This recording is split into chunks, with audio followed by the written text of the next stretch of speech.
Ian Strung here. Today on CanCon Classics, we will be profiling Toronto punk band Doghouse Rose. Doghouse Rose just released their second LP, Unlearn, on Stomp Records, one of Canada's finest punk labels, home to the likes of the Anti-Queens, Duotang, and the Black Halos. Doghouse Rose consists of Sarah Beth Rose on guitar and lead vocals, Jefferson Shepherd on bass, and Jordan and Garrick Zagerman, who are long-lost cousins, according to the bio on their website, on drums and guitar respectively. Before we go any further, check out their song The Rose from their 2020 Stomp debut, The Harder They Fall.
That was The Rose by Doghouse Rose from their release during the pandemic, The Harder They Fall. Doghouse Rose is now back with an all-new album for 2023, Unlearn. So who is Doghouse Rose, and why are we devoting a CanCon Classics spot to such a new band? Well, Doghouse Rose didn't start releasing albums in 2020, they go back almost a decade. There was a self-titled album back in 2014 released on Red Rider Records, and an LP called Bourbon and Gasoline in 2016 on Broken Neck Records, a German label. Back then, the band consisted of Jefferson and Sarah Beth only, and they performed in the psychobilly subgenre. Their Broken Neck Records bio says they formed many miles down the dusty back roads of southwestern Ontario, so pre-2020, Doghouse Rose was a rootsy and eclectic band performing in the country punk subgenre, which evidently has a huge following in Germany where they toured. Even though it was the same band and the same band name, the 2020 Stomp debut, The Harder They Fall, is a reboot of sorts. The video for track 1 off the album, Run 666, still has Shepherd playing an upright bass, but apart from this nod, the band are now pure punk with little indication of their past. But if you know their trajectory, you can hear more of a rootsiness anchoring and disciplining their punk rock than might otherwise have been the case. Punk and country are joined at the hip, much as rock and roll and country are, and a band that has revelry for these older genres can ground their songwriting in something that runs deeper for the listener. I think that's what current Doghouse Rose does, even if they are no longer advertising this side of them. Back in the day when TV was king, you needed a bunch of music videos to make your band popular, and Doghouse Rose have mastered the video medium. They were recording videos on their first 2 albums, but the new pop-punk version has become a living cartoon, a fully videoized rock band for the YouTube and social media age. Their songs usually tell a story, such as Jacob's Sweater off the new album Unlearn, that describes a young man, master of his own domain, purchasing a sweater at a flea market and ultimately getting a mustard stain on it. Since this is their second album, it makes sense to think of the song as having been written with the video in mind. In the video for the title track to Unlearn, the band are in a Lost-in-Space-style spaceship. These videos are effective, and they go along with the band's social media posts, which are funny, irreverent, and let you see the band members, who are uniformly photogenic, and these things keep you interested in the band all the time. Doghouse Rose makes the modern age of Instagram, YouTube, Spotify, and physical media as well look like the perfect place for music to have ended up at. I hope they don't drop dead from exhaustion, but in my opinion, Doghouse Rose has mastered all these forms and are now the model rock band for Toronto and Canada. Other bands usually do just a couple of these elements well, but Doghouse Rose does them all in an exemplary way. They are creating pop art with modern media in much the same way as The Who did in the 1960s. Doghouse Rose's general image, whether that's in full-length videos or Instagram moments like when Sarah Beth made snow angels in empty beer cans, is very meta and even Dadaist. It's like you're on acid or maybe watching the post-apocalyptic film A Boy and His Dog.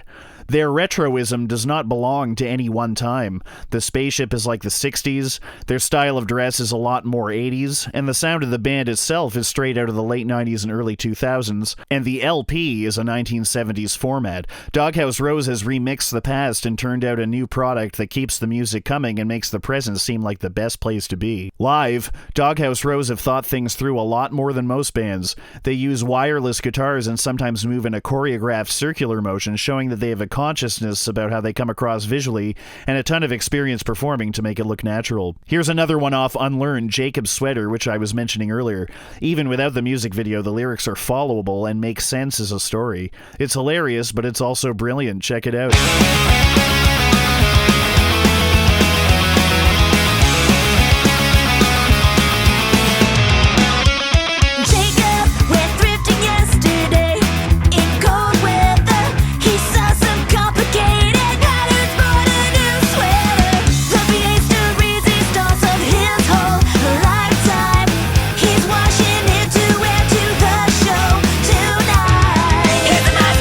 He's the master, there's no me.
We've just heard 2 songs and we've talked about the videos, so let's talk about Doghouse Rose's music for a second. Both albums are energetic, propulsive, and contain the perfect guitar sound for fans of punk music and vinyl. When I first heard the opening track from The Harder They Fall, Run 666, I felt like a teenager again. Back in the 90s, songs resolved to the 1-5-6-4 progression. That was the bring it on home moment for many hit alternative songs. If you grew up on that stuff, or maybe if your parents did, there is a lump in the throat quality to music that does this. It reminded me of listening to No Doubt's Tragic Kingdom album, which was the greatest blockbuster American album of the 1990s. True, No Doubt had a horn section and keyboards Doghouse Rose doesn't have, so the comparison isn't perfect. But one thing alternative music in the 1990s had was an over-the-top emotional quality to it. Weezer's Blue album opens with 2 songs in a row whose choruses resolve to this chord progression as well. This later inspired the emo genre. Run 666 is an overwhelming tune. When they do it live, Sarah Beth abandons her guitar and just gives it. With this being track 1 off the debut, it probably makes sense to think of it as the climax of the set. The emotions coming from the song, which is not funny or silly in any way, are altogether weighty. The lyrics are violent and revolutionary. There's a lot of bloodshed in this music. There are a couple of songs on these albums about not being afraid to die, about fighting and being embattled.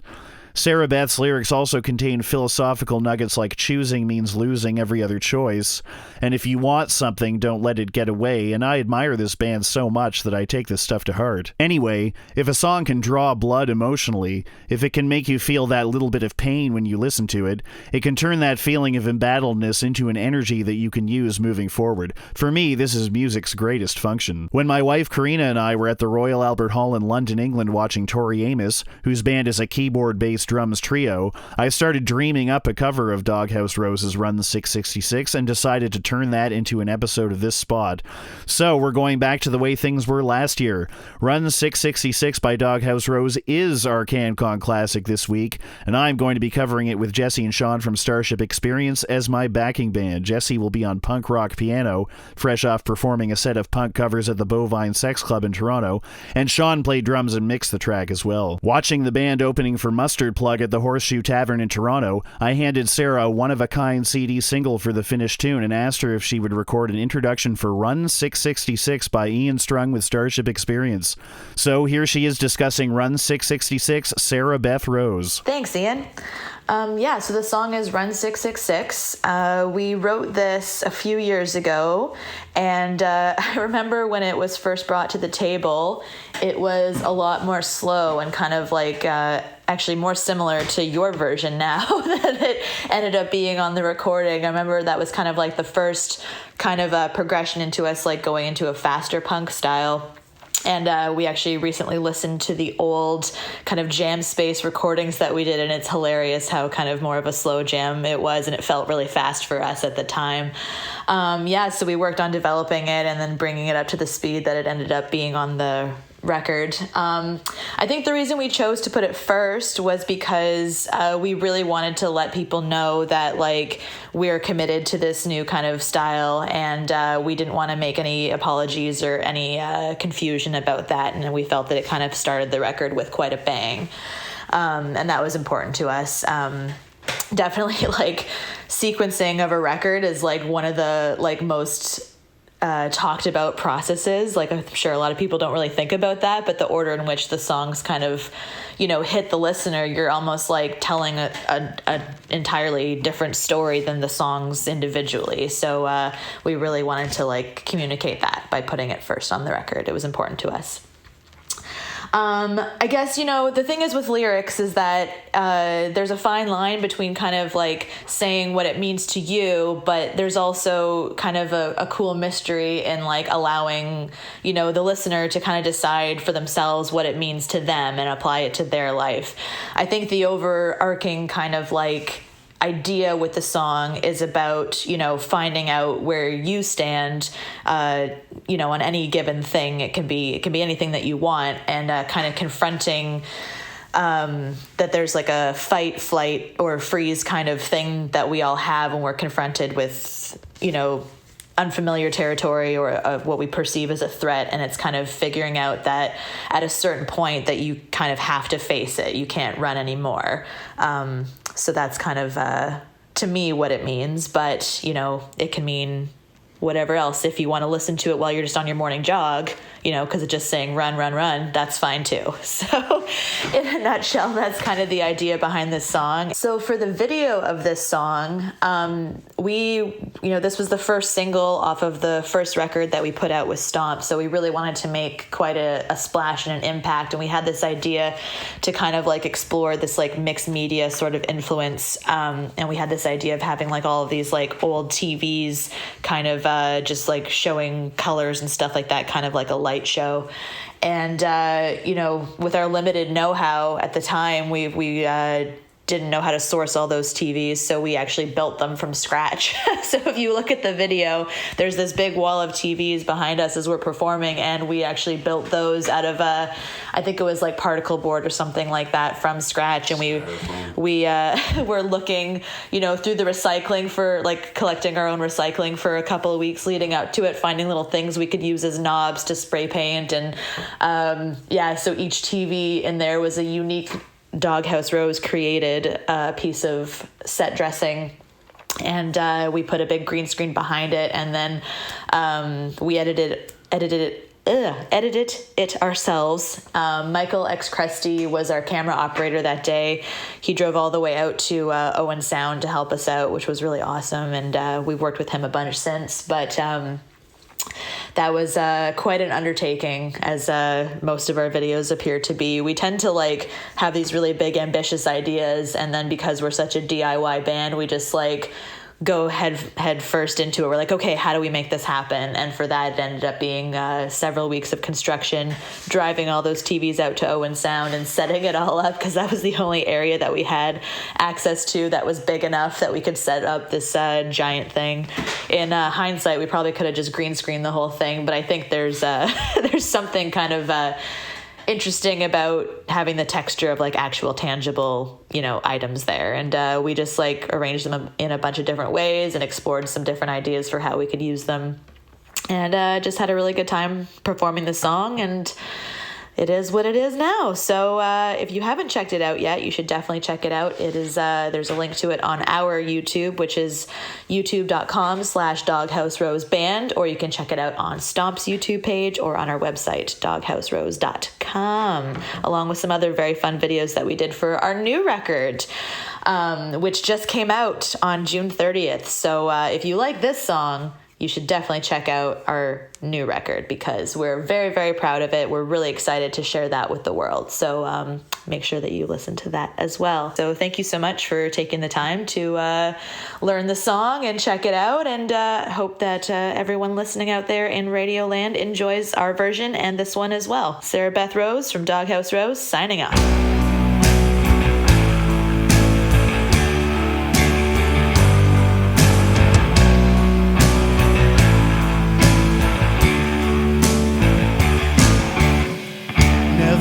To choose a side, but my hand was forced to make up my mind.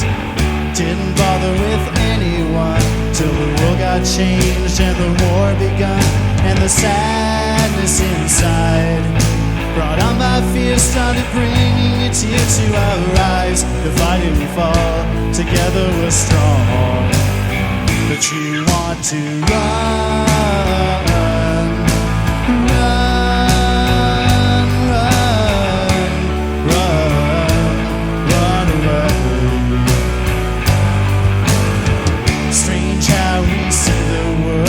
It's hard to tell if it's bad or good. Forget everything you know, with your conscience sinking like a stone. We're calling for help. In the darkest hour, it seems like there's no one around. When we pray for solid ground, you want to run, run.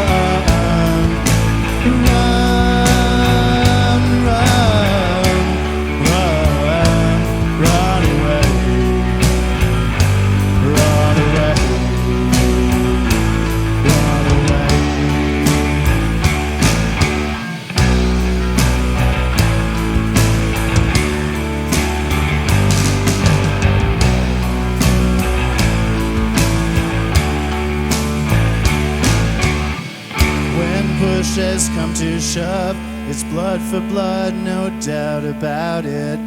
Can't win, can't change the mind of the barrel of a gun right between the eyes. And if you can't find it no more, no mercy to decide before a bullet is about to unload. Listen, forget what can't be undone, 'cause you can't run.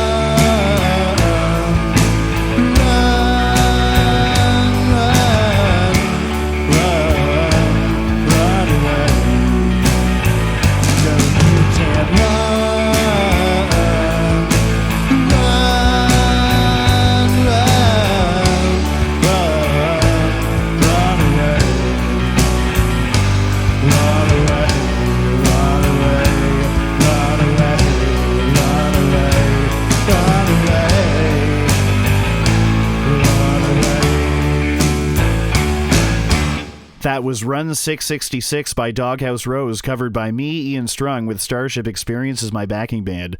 This was a lot of fun to do, and you can find a video of us rehearsing and recording the song on Starship Experience's YouTube channel. Check out my Instagram handles at Ian Strung for this show, at Cold Dead Hands CA for my original music, and at Grand Fenwick for my CanCon classics. Cheers!